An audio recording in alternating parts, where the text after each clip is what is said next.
Natalia, you had offered to share what your favorite Oaklander experience is.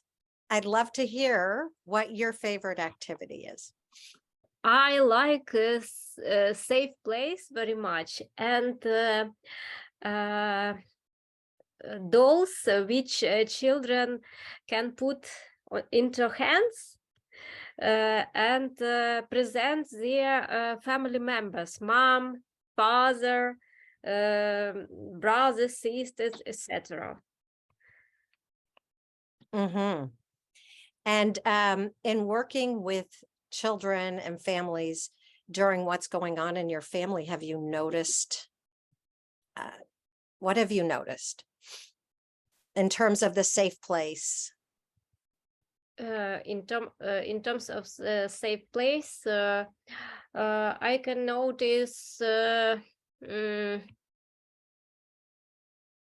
how a child feel during that period of time when a family come to me, where child feels safety, and it's can be fantasy place or it can be real place, and it's very interesting to talk about it. Yeah. And to be able to offer that to them when their world outside is not been safe for them.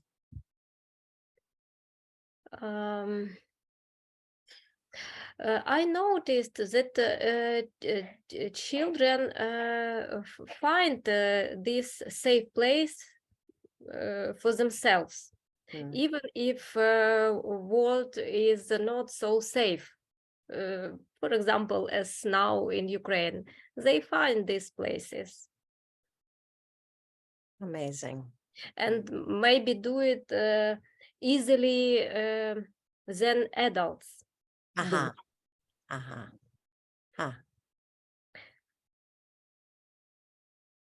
And I think that it depends on adults very much, because when mom doesn't feel safe in her inner life, then child can't feel safety.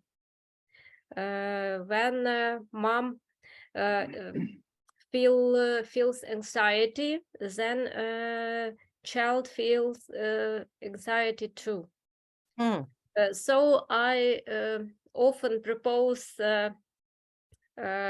moms to do the parallel therapy.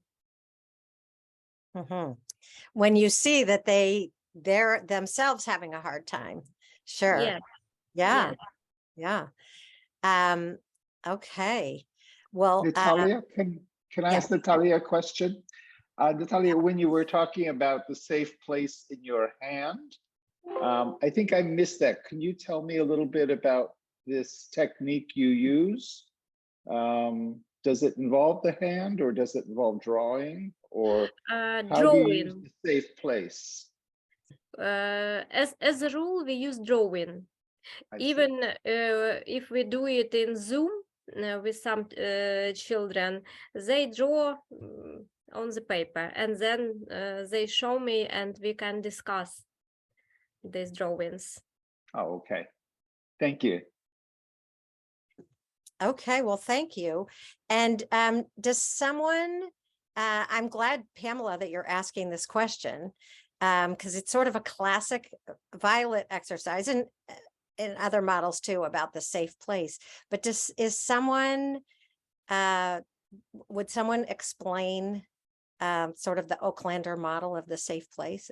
Does someone mind explaining that? My understanding of it is that in order to, before you do something that is risky or unfamiliar or scary, it's helpful to have a way of anchoring yourself so that you don't fall. And I think Violet used to say something like, you wouldn't jump into a bath that somebody had run without putting your finger or your toe in to test the temperature of the water. And so I think it's both a part of an icebreaker, getting to know you exercise, but also something that might help the young person think about a place of safety, and particularly if they get into a bit of a wobble or an anxious time with you when the relationship is still at a very early stage, it can be helpful to encourage them sometimes to come back to that. And one thing I find, and I bet some of you have this too, is that some of the children I see have never experienced a safe place, or they've had such a difficult time, it's unimaginable. And what Violet used to say, which I think was so helpful, was that you could make it up. You could imagine, what would a safe place be like? Or what would you need? What would you want to take with you to make that space comforting and a place where there was no harm? So that's kind of where I got to with it. Yeah. I happen to have the first, Sveta's seen this now a few times, but I happen to have the recording of the safe place that we did on the, I don't know, the second Just for Now call. And so here's an example of how it was done in a group, just to sort of remind us that most of us were not feeling safe at the time. And so I was talking to Violet and I said, well, what should we do for these calls? And she said, well, how about a safe place drawing? Okay. So thank you for being here. I was talking. We're to so Violet. happy to see you. And anything you want to say to welcome the group? Well, welcome all of you. It's such a pleasure. It's so amazing to me. I mean, this is like when I didn't even have television when I was a child. Never mind something like this. It's amazing. I'm glad I've lived long enough to Come on.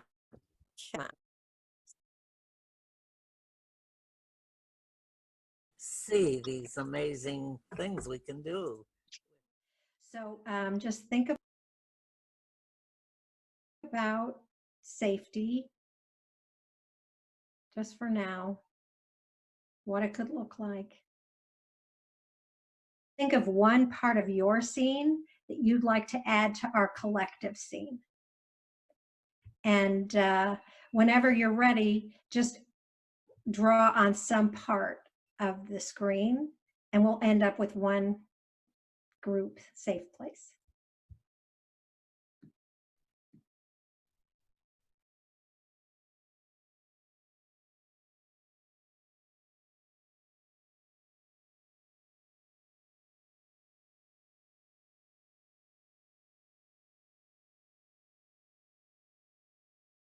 John, I like your reaction. Because we hadn't done this before with the whiteboard. So it was just miraculous that we could create a collective drawing from all of us from all different places. So we're all just like, oh my gosh, what is happening here? So anyway, this is one way you can use a safe place in a group. You can be in person and do a collective safe place. You can, of course, do this online as we did, or you can do it with one person. You can do it with your client. And so this is what emerged from the group that we had at the time. This was probably about 100 people, all adding to this safe place. So Nataliya, we wish that for all of the people that you work with, that you have this sense. Laura, you have a question? Yes, in a comment. Talking about resistance and safe place, I have been helping a boy who was kidnapped for one day. and he is having not a good time. And we did the safe place experience. And he didn't draw it, but he kept with himself the paper instead. He didn't want to draw, but he imagined. He did all the process, and he told me, I will keep it with me, and if I need it, I will open it, and I know this is here. Like the imagination and the whole experience. And he's having the paper with him in his pocket, and he's doing very great right now. So yeah. What a great story. So thank you, Laura, for sharing, and thank you, Natalia, for sharing that's one of your, what is one of your favorite options, right, to use with children and families. It's great. I appreciate it. Okay, Soledad, you were going to share too. Yeah. Hi. Hi. It's hard to pick a favorite one. But one of my favorites is the one with clay. It's in Windows Tower Children. That one to explore the clay with your eyes closed. And when you start doing things to the clay, like smashing it and pinch it and strengthen it and take pieces and make a snake and put it on your hand with your elbows. I found it amazing for all ages. Here, I think this is in every country of the world, but here, kids and teens are always with electronics things, and then they don't use this kind of stuff to play. So it's like surprising for them, and they allow themselves to play with this that they think it's for little ones. And so it generates almost no restriction. It has no pressure, no expectation of what we are waiting for them. So they just playfully explore. I do it always with them. I have fun with them. And after doing this exercise, I find out kids are always like more in contact with their feelings and more in contact with me. Like a door is open and we can talk about something or do something, they are ready now. I have experience with a little patient that a few months ago, her mother told me about an incident in the school and he never wanted to talk about that. And when we finished the exercise, he said, when we were smashing the clay, I was thinking about what happened with my teacher. And then he was ready to talk about that. Mm-hmm. Yeah. And thank you for that. I also love working with clay. I think the sensory part and the not having to worry about them doing a perfect piece sort of frees them up. Yeah. I agree. And anything you want to say about encountering resistance, how you handle that? I haven't found much resistance with clay. That's funny. Sometimes when we started, they say, I'm not good with this, or I don't know how to use it. But I say, well, I don't know much either, but I have fun with it. Let's try. And they are ready. Sometimes when I try to use it with an aggressive energy and say, well, let's make your sister and let's work with it, and they don't want sometimes. So I say, okay, let's do something else. And after a little time of playing with the clay, they say, okay, I make my sister. Like with some time of experience, the exercise, they want to do it. They are ready to do it. Not every time, but most of the time. That's what's happening with clay. Okay. Yeah. So that is one of the questions, which is, are there some media or activities where the resistance might be lower to doing the activity? Is there some, is that a help because clay is so engaging or not? Right? I think maybe it's the use of the senses there. Yeah. You put all the senses and the movement, and that helps somehow. Right. Right. I think that was Violet's rationale, but I don't know. What would people say about that?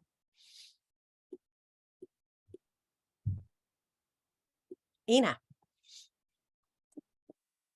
I was just thinking it's funny because I have several children that say, ugh, clay, I don't want to touch it. I don't want to deal with it. Let's not play with it today. I'm gonna, get dirty and I don't like it. So I do find resistance with clay sometimes. And it's, I find it with some children and some don't have that. But the ones that do have it, they kind of have it in all the sessions they encounter clay. Sometimes they get over it faster, sometimes no. Right. Right. And so then what do you do? Well, sometimes I try to go around the bush with the clay and gauge them. And sometimes I go with the resistance. And I think it's on how I feel the child. That's what I do. Yeah. So you make a decision based on who you're with. Yeah. Yes, and on how I see the child at that moment. Sure. And Catherine, you're bringing up dealing with some of the sensory part with gloves, which was brought up in one of the trainings recently, and I hadn't thought of that. Even for the sand tray, that could be a really interesting way of helping them to still have the sensory experience, but have one layer to make it easier for them to have contact. Yeah, I think it can help with desensitizing to the squidginess, the poo-likeness of it, if you like, as well. If it's like symbolically difficult for some people with maths, we find it a lot in forest school with mud.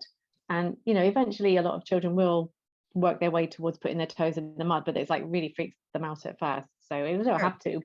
It's an important part of forest school. Yeah.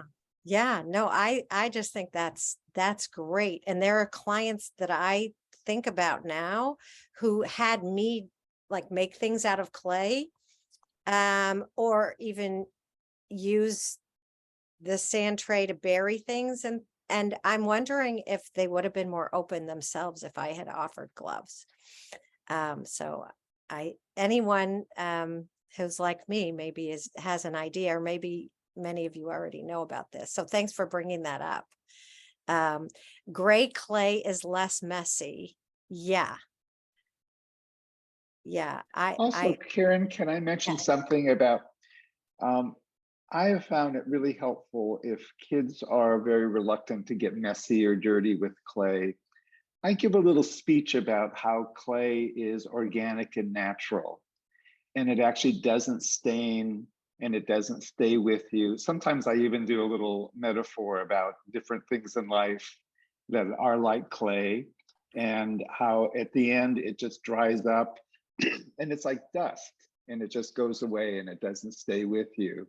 And that seems to get through a lot of kids when they realize it's just kind of, it will go away on its own and just go back to the air as dust, And then the other thing that sometimes is helpful for me is I always use the clay myself when I'm with them. So I'm getting my hands in the clay and I'm making something as they're making something. So I just thought I'd throw that in. Thank you. And and the cover up clothing, I have a smock in my office, and And anyone, I haven't had the same children use it, I will say, during COVID. But I think I could bring it back out now, because we know how it is and isn't spread. But yeah, I used to have, if they wanted to wear a smock over their clothes, and that seemed to help. But yeah, having that sort of introduction to clay, Violet has that in her book. Or actually, I think Peter talks about it in window frames, because Violet did a whole thing about it during the training. You can put it on your face like a facial, and it just dries it. You know, there's a whole thing she does to get you familiar and comfortable with it. Yeah. Thank you. John? No, I think Catherine got there before me. Aprons, cover up clothing. It's sometimes I find kids, it's the worry about clay is because the parents are saying, don't make a mess. And so it's actually, how do we find a way of making sure the kid doesn't get into trouble, or that we can start to educate them when they're not used to that mess. And sometimes if we can do that, then over time, as people are saying, they will start to get used to the fact that it does wash off and it brushes off and it's okay. But sometimes there is that. I've had kids who arrive dressed up to here with gloves in summer because they weren't allowed to make any mess.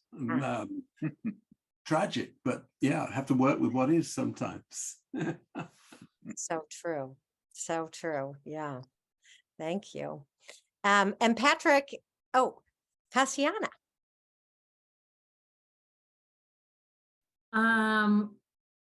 Usually I on the first session with the parents, I used to say that we may get dirty, so they have to go, so if they don't go with they don't wear clothes that they go to the school after the therapy, because maybe something can happen, like inks or clay or whatever. So I think it's better than cover, because I think that always is defense position, like a protection from a contact that must be plenty, must be full of and free. So I think that gloves, and for kids that don't like to play because of the dirty, I use what Violet always said to us, that it's better if you have some water with you when you work with clay, so the kid can always see how easy it is to get rid of the dirty that is not very clean, actually. Yeah. So, yeah. I think that all these protection measures sometimes encourage resistance a little bit. Yeah. I like that. Not just preparing the child, but preparing the parent, that this is part of the process, and we want them to have that sensory thing. And if a little bit gets on their clothing, it's actually fine, we hope, because that's part of what we're working on. Yeah. Acceptance of resistance. Yeah. I think that I thought this was such a good pairing of like what we like to do, and then how do we deal with it if a client's resistant. And already we're seeing just how many of you just finesse this situation, holding to what's important for children. That's sort of what I'm hearing in all of your comments, which is great. Exaggerate.